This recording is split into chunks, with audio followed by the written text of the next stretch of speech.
Bienvenue sur Bravo Télévision.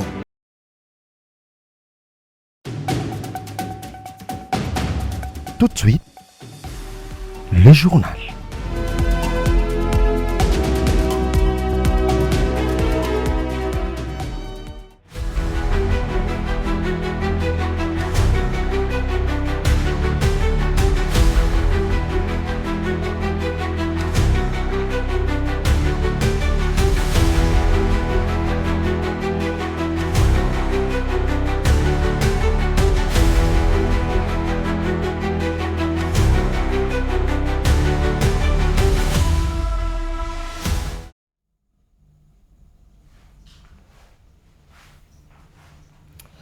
Bonsoir à toutes et à tous et bienvenue dans ce journal. À la ligne de cette session d'actualité, la République démocratique du Congo a réussi son entrée dans la 35e édition de la Coupe d'Afrique des Nations en s'imposant 1-0 contre le Bénin. Une fois de plus, bonsoir et bienvenue dans ce journal. Pour les rentrées dans cette Coupe d'Afrique des Nations, la République démocratique du Congo s'est imposée ce mardi 25 décembre à Rabat face au Guépard du Bénin, une victoire du 1-0 qui permet aux hommes de Sébastien de Sarbre de prendre le commande du groupe D et de confirmer leur statut de favori. Images et commentaires. Pour les rentrées dans la Coupe d'Afrique des Nations Maroc 2025, le Léopard de la RDC ont dominé le Guépard du Bénin sur le score d'1-0. C'est mardi 23 décembre au stade Al-Medina, Rabat, à l'occasion de la première journée du groupe D. Mission remplie pour les Congolais, placés parmi les favoris de cette compétition. Le Léopard de la RDC avait pour objectif de remporter la victoire dès leur entrée et de confirmer leur excellente performance lors du barrage des éliminatoires pour la Coupe du Monde. La RDC entame ainsi cette prestigieuse compétition africaine de nations avec 3 points précieux et prend progressivement la tête du groupe D. Pour le prochain match, les Léopards seront confrontés aux Lions de la Teranga du Sénégal les samedis 27 décembre à 17h, heure locale de Kinshasa. Et puis en bref, le président du Togo, médiateur désigné de l'Union africaine, Faure Gnassingbé, a échangé avec le président de la République, Félix-Antoine Tshisekedi, ce lundi 22 décembre, lors d'une visite de travail à Kinshasa, lors d'une discussion portée sur la situation sécuritaire dans l'est de la RDC et sur le renforcement de la coopération bilatérale entre deux pays. Au centre de ces échanges, l'évolution de la situation dans le province du Nord et Sud-Kivu où certaines localités restent sous contrôle de forces de défense rwandaises et de rebelles du M23 AFC. Cette rencontre s'inscrit dans la dynamique de médiation confiée au président togolais par l'Union africaine. Et puis, la Commission des défenses et sécurité de l'Assemblée nationale a procédé ce lundi 22 décembre 2025 à l'audition du vice-premier ministre, ministre de la fonction publique Jean-Pierre Liaou. Les membres de cette commission ont voulu s'imprégner du dossier relatif à l'affiliation des éléments de FARDC et de la police nationale congolaise et à la Caisse nationale de sécurité sociale des agents publics de l'État.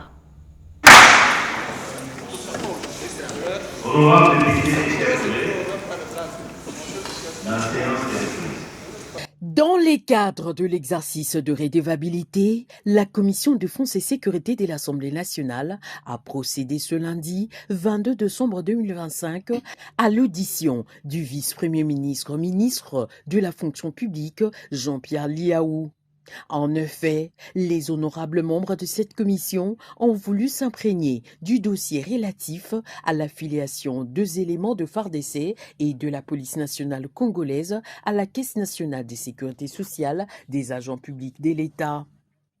Après avoir écouté les questions techniques et calibrées des élus du peuple, membres effectifs de la commission défense et sécurité, dans une séance à huis clos, le VPM de la fonction publique, Jean-Pierre Liaou, au dire de certains élus, a répondu aux questions lui posées par les députés nationaux et promet d'envoyer d'autres réponses bien structurées par écrit. Signalons que la Commission défense et sécurité poursuit avec cette série d'auditions sans désemparer. Et puis à Kinshasa, le gouvernement congolais fait le pari de la terre pour tourner la page des armes en misant sur l'agriculture comme levier de réinsération et les autorités veulent offrir aux anciens combattants une nouvelle place dans l'économie nationale, une stratégie au cœur des échanges. C'est lundi entre le ministre Lézerne Tamboué et Moïndo Ntsangé. Juvenal Lundissa pour plus les détails. Le gouvernement veut miser sur l'agriculture pour renforcer la réinsertion des anciens combattants. Le sujet était au centre d'une rencontre ce lundi 22 décembre 2025 entre le ministre délégué à la défense nationale chargé des anciens combattants Lézerne Tamboué et le ministre d'État à l'agriculture et à la sécurité alimentaire Moïndo Ntsangé. Les deux responsables ont convenu de l'implication de vétérans dans la production agricole nationale comme levier d'autonomisation et d'inclusion sociale. À l'issue des échanges, le ministre Moïndo Ntsangé a annoncé un appui concret à travers la fourniture de semences et de fertilisants en complément des équipements agricoles déjà disponibles. Pour le ministre de l'Agriculture, cette reconversion vise à permettre aux anciens combattants de contribuer activement à l'économie nationale tout en évitant leur marginalisation. Leur reconversion vers des activités peuvent les aider à contribuer à l'amélioration des conditions de vie des Congolais, mais aussi à leurs propres conditions de vie en tant qu'ancien combattant, en tant que personne ayant servi avec honnêteté et honneur les drapeaux de la République. Et donc, dans le cadre des échanges que nous avons eu ensemble avec lui, il nous a amené de très belles propositions pour que cette reconversion se fasse aussi dans l'agriculture, pour que ces gens contribuent à la production, à l'augmentation de la production nationale. Et donc, nous avons décidé de mettre à sa disposition du matériel agricole, notamment des tracteurs, du matériel aratoire. Nous allons aussi, dans le cadre de la saison B qui va bientôt commencer, mettre à sa disposition des semences et des fertilisants pour permettre effectivement aux anciens combattants de pouvoir contribuer à la production nationale. De son côté, Lézerne Tamboué s'est félicité de la mise en disposition de plusieurs hectares de terres agricoles destinées aux vétérans, notamment pour la culture du café et du cacao. Une initiative qu'il considère comme un moyen durable d'honorer ceux qui ont servi sous les drapeaux. Mais aujourd'hui, je remercie le Minéta parce que un coup, une femme, déjà, j'ai obtenu les tracteurs, d'autres matériaux, ainsi que les semences qui va devoir nous aider à assurer cette réinsertion sociale. Ce n'est que de par notre manière d'honorer ceux qui se sont battus que nous allons encourager ceux qui se battent jusqu'à aujourd'hui. Signalons par ailleurs que les deux ministres ont réaffirmé leur engagement à travailler en synergie pour matérialiser la vision du président de la République, Félix-Antoine Tshisekedi Tshilombo. 2 jours durant à Kinshasa, soit du 22 au 23 décembre, les agents et cadres du ministère Genre, Famille et Enfants prennent part à un atelier de renforcement de capacités afin d'être suffisamment outillés pour mieux œuvrer dans la promotion et la protection de droits de femmes, de filles et de familles. Le détail avec Mok Mandaï.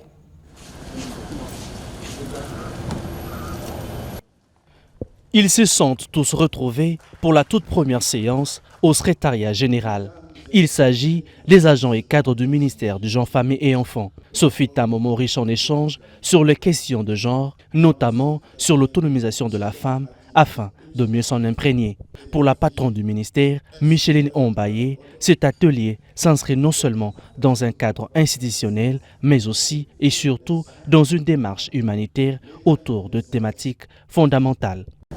Votre accompagnement n'est pas seulement institutionnel, il est profondément humanitaire. Durant ces 2 jours, les échanges et les apprentissages porteront sur des thématiques fondamentales.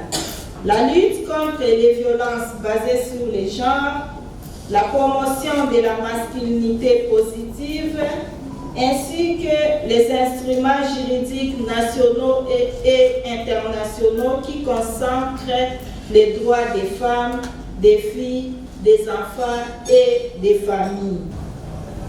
Sur ces mots, et animé par l'espoir que ces 2 journées seront riches en enseignement, en échange et en engagement renouvelé, je déclare ouvert l'atelier de renforcement des capacités des cadres et agents du ministère du genre, famille et enfants, et je vous remercie de votre attention. Ce partenariat entre le ministère du Genre, Famille et Enfants et CUSO International, représenté par Richine Massengo, avec son projet Talent Pluriel, n'est pas une simple option. Il constitue une nécessité stratégique pour la promotion et la protection des familles. Tout en saluant la détermination de sa patronne, la secrétaire générale Esther Kamwania a rappelé que ces agents et cadres sont des relais de transformation pour la promotion de la masculinité positive. Les acteurs clés de cette mise en œuvre, et c'est tout cela que nous avons pensé qu'il était nécessaire de réunir en fait cette équipe qui va faire l'objet du renforcement des capacités. C'est une équipe jeune. Nous l'avons choisie jeune, ça veut dire de 30 à 45 ans, pour qu'ils puissent assimiler davantage les notions du genre, les notions de la famille, de la protection de l'enfant et pouvoir faciliter la mise en œuvre de tous ces textes que nous avons ratifiés, que nous avons élaborés. À noter que des instruments juridiques nationaux et internationaux s'opposent à toute forme de violence basée sur le genre, qu'elle soit physique, sexuelle ou psychologique. Et puis, dans le cadre du renforcement de la sécurisation de frontières, l'administrateur militaire du territoire du Romo, les colonels Sirontimba Bunga Jean s'est rendu à Kwaiboye, localité frontière avec l'Ouganda sur le rift de la rivière Similiki. Cette mission visait à évaluer la situation sécuritaire dans cette zone stratégique et rassurer les populations riveraines face aux défis de sécurité persistants.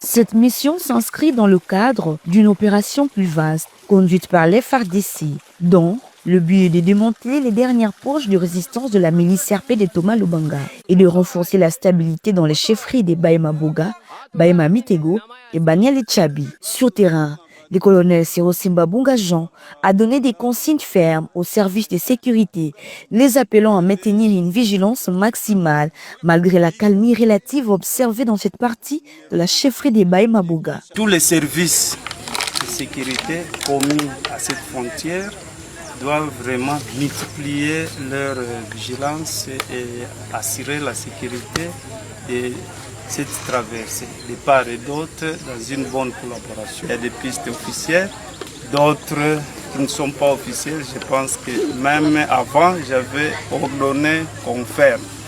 Et je suis content parce que ces pistes-là irrégulières ne sont pas opérationnelles. Ce qui reste, c'est réglementer maintenant, renforcer les services par rapport à la traversée pour que de part et d'autre, il y a collaboration, il y a des échanges, mais nous ne devons pas être des naïfs, nous devons être vigilants. C'était ça aussi le message de l'autorité provinciale que j'avais répercuté, surtout pendant cette période festive.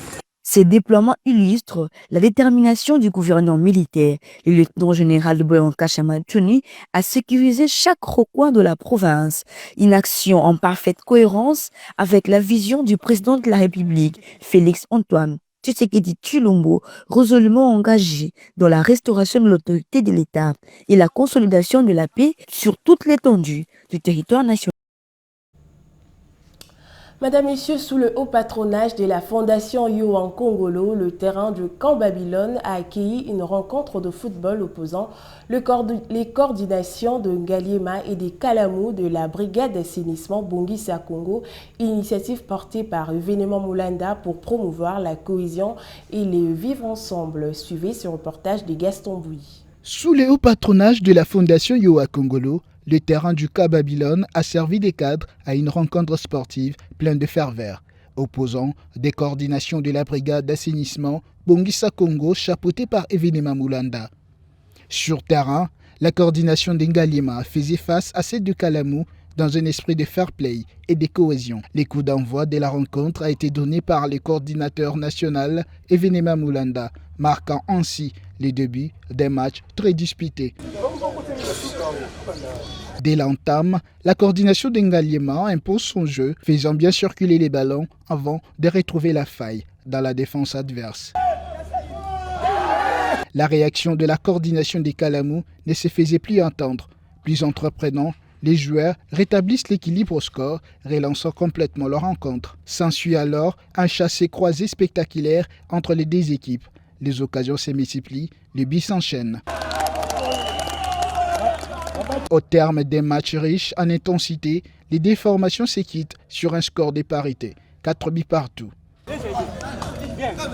À l'issue de la rencontre, les coordonnateurs des comités d'Ngalima et des Kalamou ont salué l'esprit sportif qui a prévu tout au long du match. On a rencontré au convivial entre les deux coordinations, Ngalima Bisso, Nabandeko ya Kalamou, dans le cadre toujours ya Fondation Yowa Congolo, na l'honorable événement Moulanda Pata, bangonde ba ki lelo po ba aider Bisso ko beta match toujours na cadre ya structure na Bisso. Tate match l'équipe bien, bandeko ya Ngalima ba yambe Bisso na ambiance moko très bien. Dans l'ensemble, c'est bien passé, mais te promettre que na retourné marambo. De son côté, Evenema Moulanda, coordonnateur national, a rappelé la quintessence de cette initiative. Premièrement, nous tenons à remercier les bons dieux, maîtres des temps et des circonstances. Notre activité s'est déroulée sans aucun incident majeur et nous remercions pour cela les bons dieux. Deuxièmement, nous remercions notre partenaire traditionnel qui est la Fondation Yowa, qui nous a financé pour la réalisation de cette activité. Cette activité s'est inscrite dans le cadre des renforcements de nos liens d'amitié entre nos coordinations. Et vous le savez, c'est dans le cadre de notre brigade d'assainissement. Enfin, fidèle à la tradition, la troisième mi-temps s'est déroulée dans une ambiance conviviale, scellant une fois de plus les liens fraternels entre les participants. Madame, Messieurs, ce journal touche à sa fin, mais avant de nous séparer, voici le principal titre de ce soir.